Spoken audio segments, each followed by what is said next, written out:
Son de esos evangelios donde uno entiende aquello de San Ignacio de Loyola, de dejar o ayudarse, mejor dicho, en la oración con la imaginación.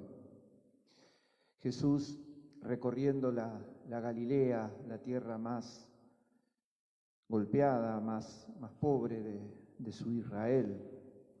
Ya para el tiempo de Jesús, con una variedad de población muy grande, ya no eran solamente judíos, había gente de distintas procedencias, de distintas culturas, gente por ahí no tan conocedora de la ley, y aún a los conocedores de la ley, por ahí ya no considerando algunas exigencias como muy estrictas. Allí andaba Jesús, mezclado de la gente, conviviendo, apretujado a veces en algunas circunstancias por las multitudes, como lo relata Marcos.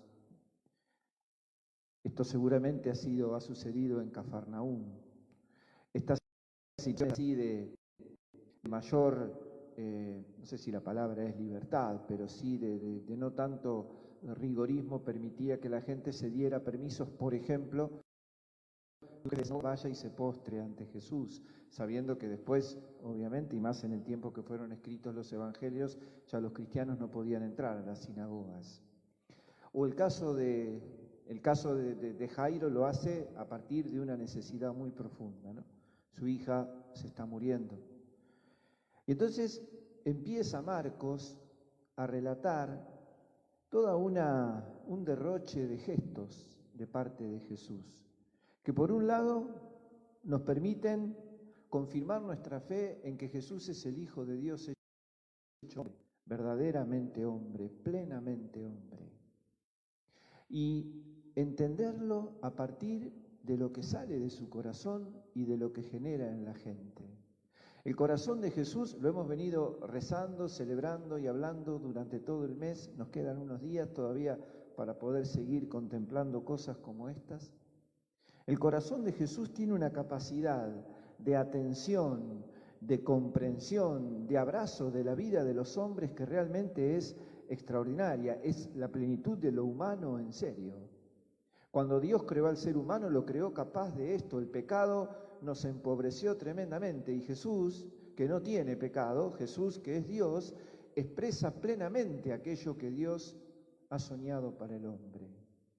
Y Jesús está atento a la palabra de Jairo, que le pide que vaya a su casa, y Jesús va, y en el camino sucede un hecho realmente muy lindo.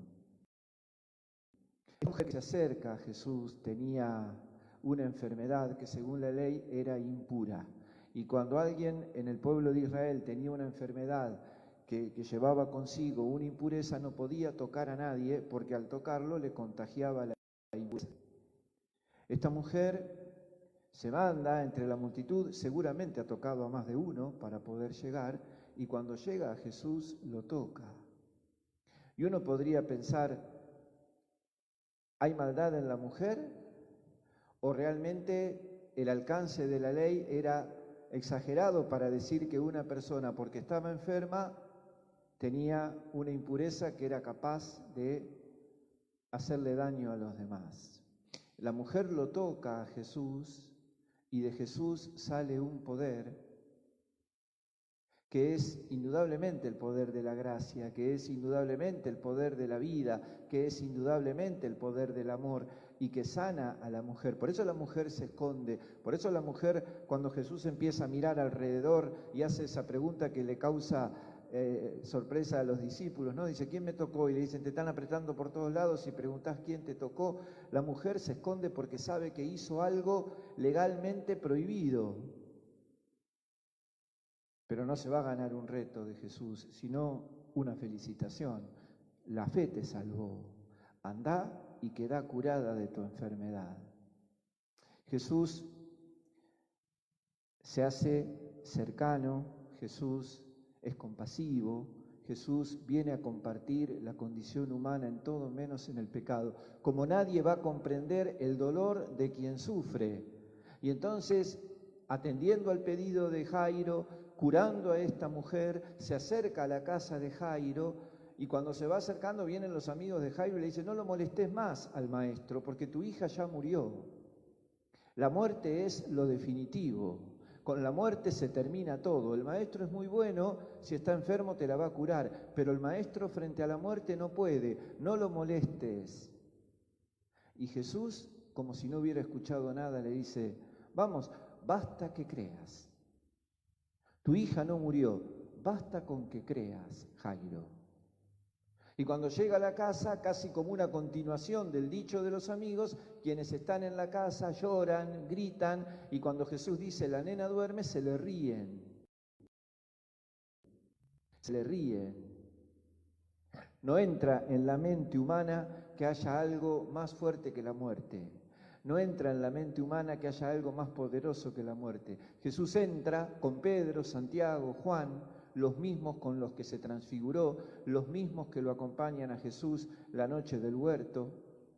Con ellos tres tenía Jesús una relación muy particular dentro del grupo de los 12. Jesús entra, toma a la nena de la mano y le ordena, levántate. Esa es la orden del poder, del que puede con la muerte, del que tiene poder sobre la muerte. Y ese corazón es tan grande que después termina con esas dos frases que son hasta simpáticas y lindas. Por un lado dice, no cuenten a nadie esto. Y después, denle de comer. La delicadeza de Jesús. ¿Por qué digo esto? Porque Jesús no es solamente verdaderamente hombre, también es verdaderamente Dios. Y entonces la cercanía, la compasión,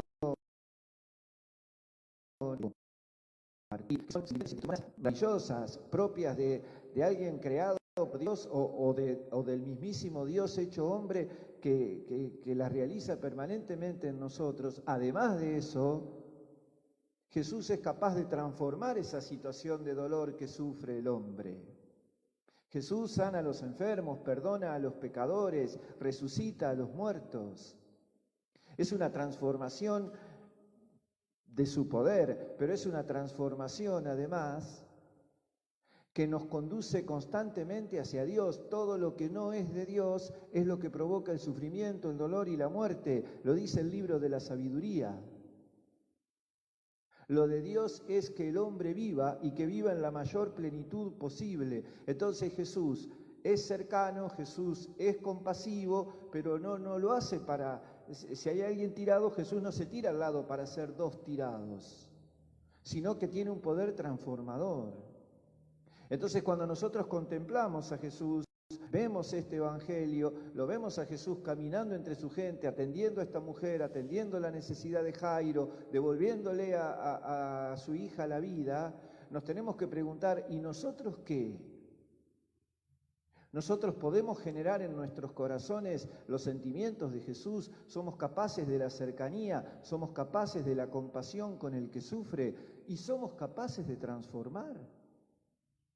Porque si creemos en Jesús, caminamos en nombre de Jesús, misionamos en nombre de Jesús, es porque realmente creemos que somos capaces de hacer lo mismo que Él. Y ustedes me dirán, bueno, nosotros no podemos sanar a un enfermo, pero ¿cómo podemos acompañar a un enfermo? ¿Cómo podemos contagiar fortaleza, consuelo, esperanza? Nosotros no podemos resucitar muertos, pero cuánto mensaje de vida, nomás con la palabra de hoy, cuánto mensaje de vida y esperanza podemos entregar a quien ha perdido un ser querido, a quien está sufriendo el dolor de la partida de un ser querido. Esto es lo importante, ¿no? Hoy lo charlábamos también a la tarde, yo decía, ¿cuántos pobres que estaban escuchando el Sermón del Monte habrán, cuando Jesús dijo, felices los pobres porque de ellos es el reino, habrán cambiado su situación económica? Lo más probable que ninguno. Pero indudablemente el mensaje de Jesús, su presencia constante, su cercanía, su caminar entre ellos, genera un sentido de dignidad, un sentido de valoración personal que no te lo da nadie. Porque no hay ninguna institución en el mundo, ni siquiera los que se llenan la boca hablando de los pobres, que sea capaz de entregar al que sufre, que sea capaz de entregar al que necesita lo que da Jesús. Entonces no se trata del éxito de lo material, no se trata de que todos los enfermos que son tocados por la mano, por la unción de los enfermos o la oración de la iglesia se sanen de su salud. No se trata de que no se muera nadie. Se trata de llenar todas esas situaciones, aún las más dolorosas, de vida, de generosidad, de amor. Lo de Dios es la vida. Dios no es el creador de la muerte, libro de la sabiduría. Lo de Jesús en la de esa mujer con la resurrección de la hija de Jairo y Pablo llamando a una comunidad que aparentemente es brillante en un montón de cosas, llamándola a la generosidad. Hay una comunidad vecina que la está pasando muy mal. Bueno, a ver, ¿y cuál es el ejemplo o cuál es el fundamento de la recomendación de Pablo? El Jesús que siendo rico se hizo pobre para enriquecernos con su pobreza. Llegando al final de este mes del Sagrado Corazón, la providencia nos regala esto. Nos regala esto para que contemplemos ese inagotable misterio para nosotros de Jesús. Jesús nos sorprende constantemente. Jesús camina hoy también por nuestras calles, camina por nuestros pueblos, por nuestras vidas, por nuestras casas. Y nosotros lo tocamos, ahora lo vamos a comulgar. Nosotros tratamos de que de Él salga esa fuerza y ese poder que transforme nuestra vida, pero que también nos transforme a nosotros en Jesús para los demás. Hoy hay mucho dolor, hoy hay mucho sufrimiento, hoy hay mucha angustia, hay sentidos chiquitos de la vida que se pierden enseguida. Jesús es el que es capaz de llenar la vida del hombre de sentido. Y nosotros como creyentes en Él, basta que creas, le dice Jesús a Jairo, digámonos a nosotros también, basta que creamos en Él, que creamos en su presencia, en los sentimientos inigualables de su corazón, pero también creamos en su fuerza. Seamos una iglesia creyente, una iglesia cercana.